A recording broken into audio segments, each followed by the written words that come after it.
Well, hello, my upside downers. How you doing? I talk a lot about things that are maybe a bit out there. I don't know. Maybe not for some.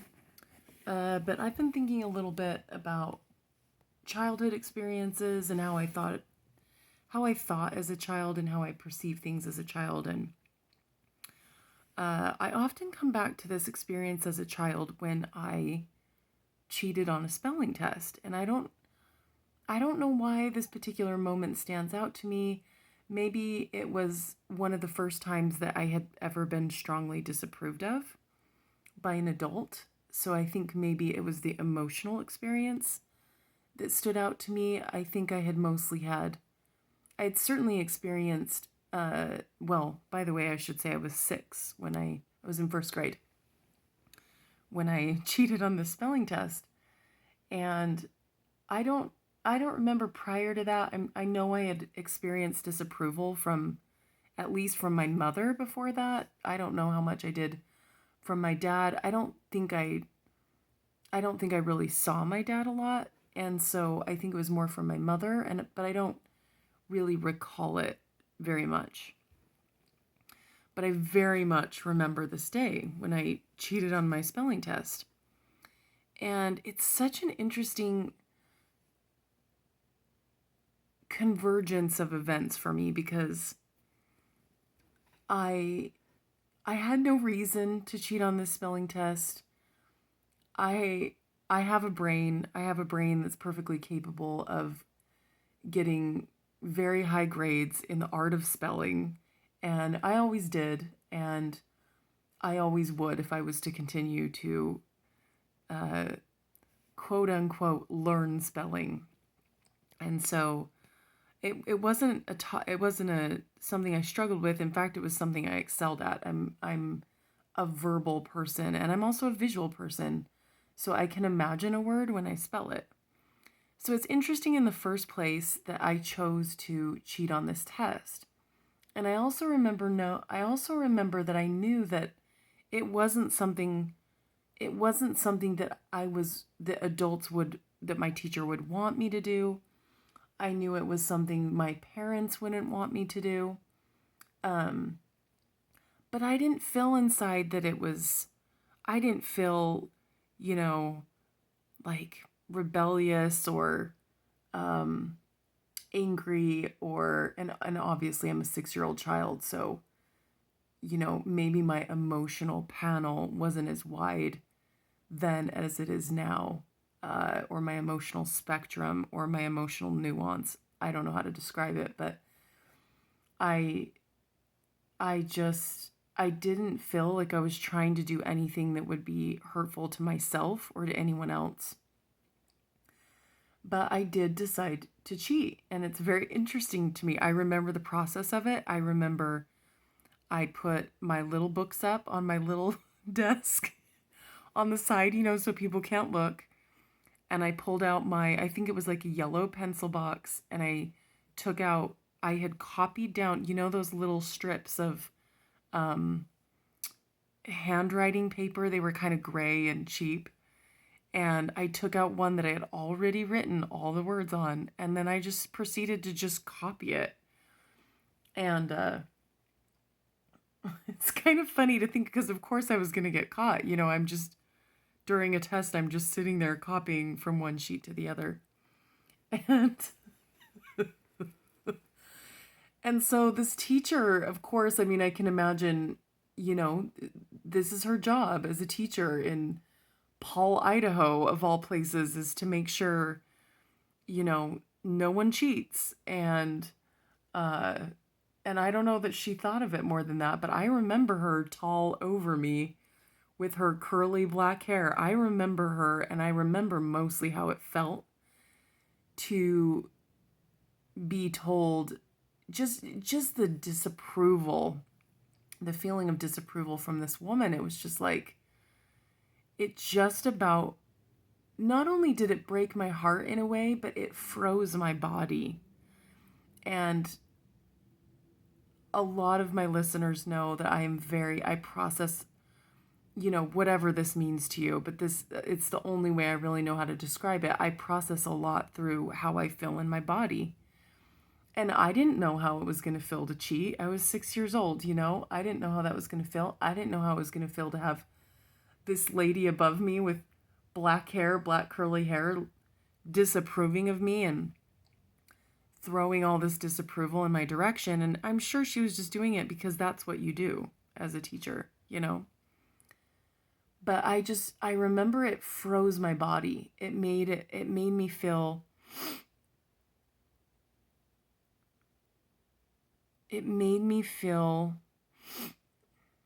stuck. It made me feel tight. It made me feel pulled in towards my center, pulled in toward myself in a very uncomfortable way.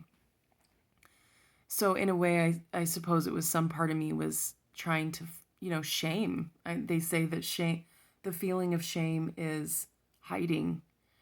And it was kind of like that. It was almost like hiding in myself. And I remember that I don't think I said much. I was actually a pretty quiet child. I don't think I said much. I just kind of, I'm sure I looked like I felt sad about it. And I don't know if she ever said anything to my parents. I don't think she did. And I remember walking out of the classroom. I don't even remember walking out of the classroom, but somehow I got out of the classroom. And I remember going to these double glass doors and looking out of the glass doors at the playground, at the kids who were playing outside. And I remember for the first time in my memory feeling this feeling of being an outsider, of being on the outside of play, on the outside of enjoyment, on the outside of sociability, on the outside of life. And it was such a strange feeling. And I remember that feeling very clearly. And I think that feeling had something to do with me cheating. And, well, not even of me cheating, but of that teacher's disapproval and of me just completely accepting that disapproval. Now, of course, I realize, I was a kid. I think I was just trying something. Maybe there's even the possibility I grew up very religious. I personally feel like both of my parents were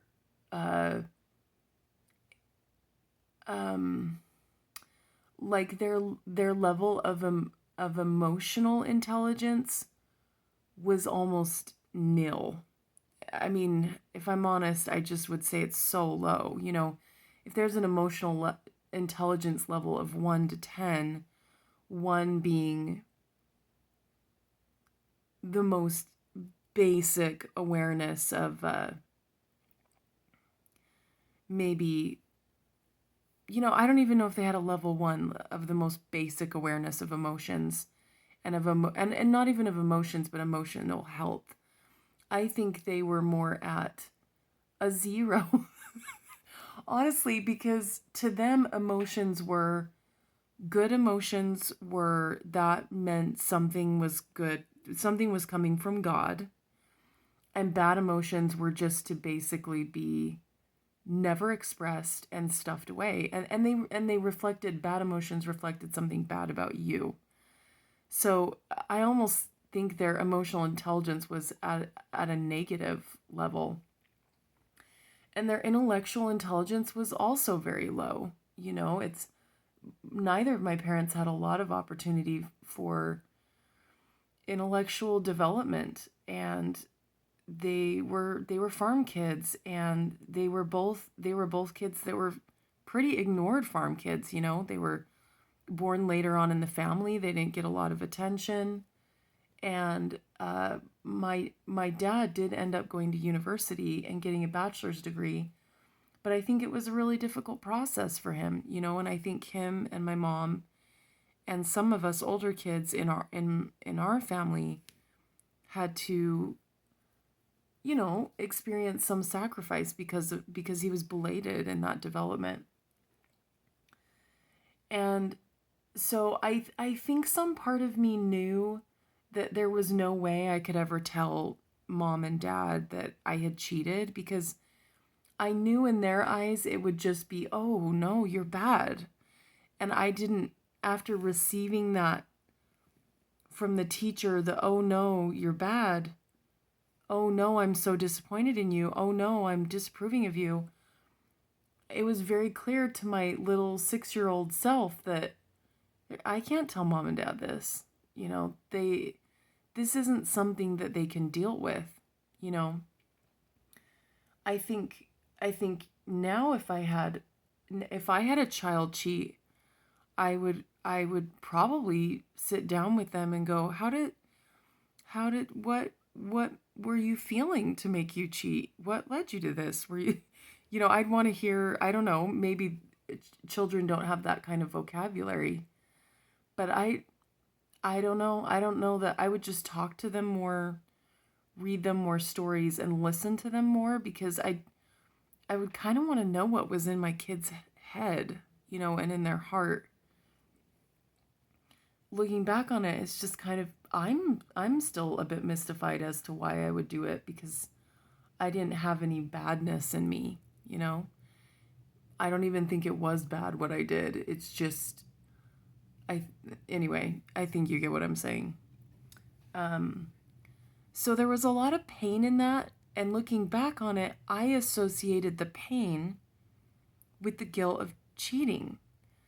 But the reality of it was, I think the pain came from, I didn't feel like I could tell my parents, and looking back on it, I think I was accurate, very accurate as a 6-year-old. I think I made the quote unquote right decision not to tell my parents, because I think they would have turned it into a guilt fest without, of course they would have.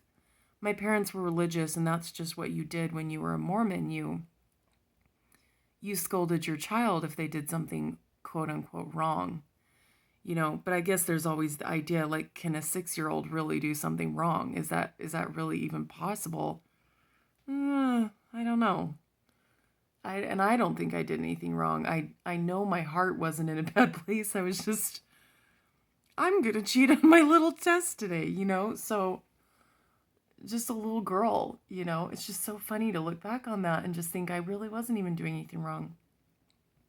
So it is so interesting to look back on that and see how my brain shifted that emotion of, it's like my brain had to tell the story of, okay, I'm feeling all this discomfort, I'm feeling shame, and I felt for the first time, I think, a little bit of depression, like a little sense of depression, because I couldn't talk to my mom and dad, and I wanted to. I wanted to tell them, because that was a part of my life, and I am the type of person, obviously, as I sit here talking about my life, I'm the type of person who likes to talk to people about something I've experienced in a way that's just, I want to I want to process it by saying words to someone.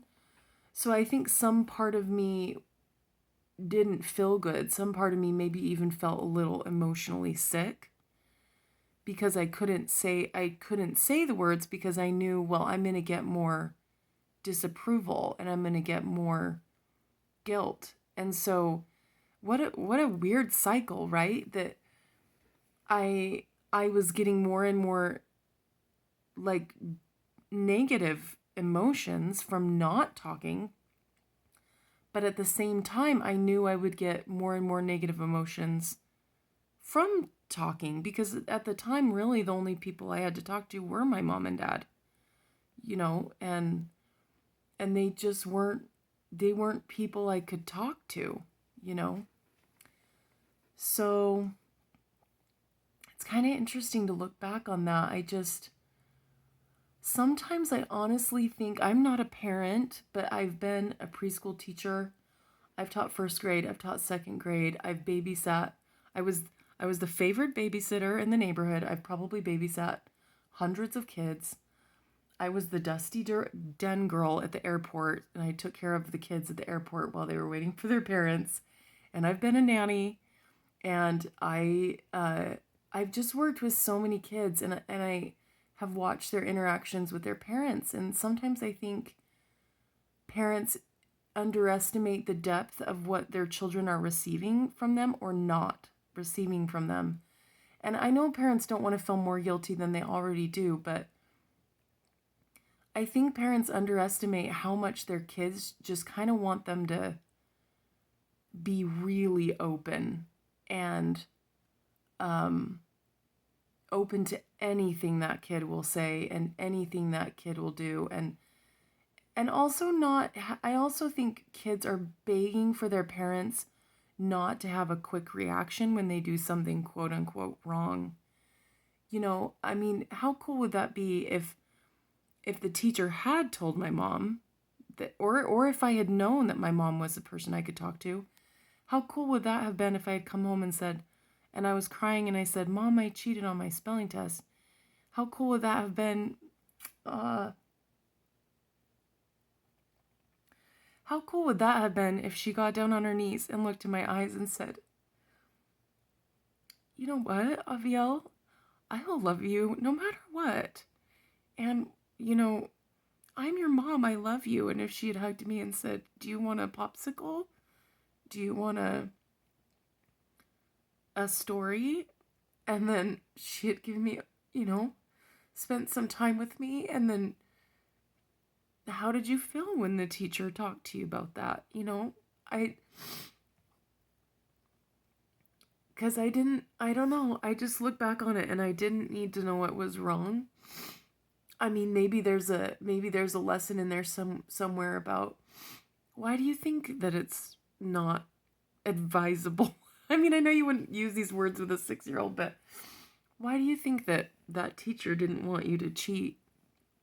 You know, because we want to be just and fair and give everybody a chance, you know? That's why we don't cheat.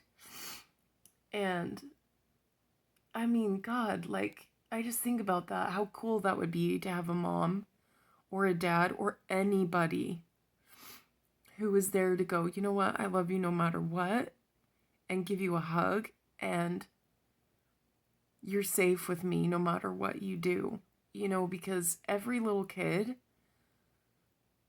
they can't really do much to do wrong, you know, they can't.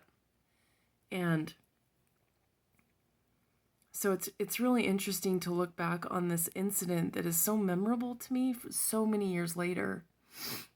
Almost, I mean, how many years later?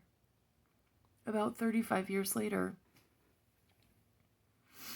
I still remember this pretty clearly, and I still remember it just became a big deal so quickly to me on an emotional level.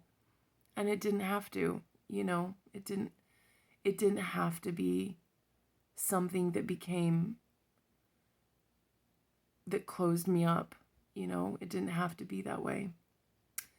So anyway, my friends, my upside downers, I hope maybe you have other stories like this to share. I'd love to hear them. And I just thank you for listening, and I'll see you next time. Bye.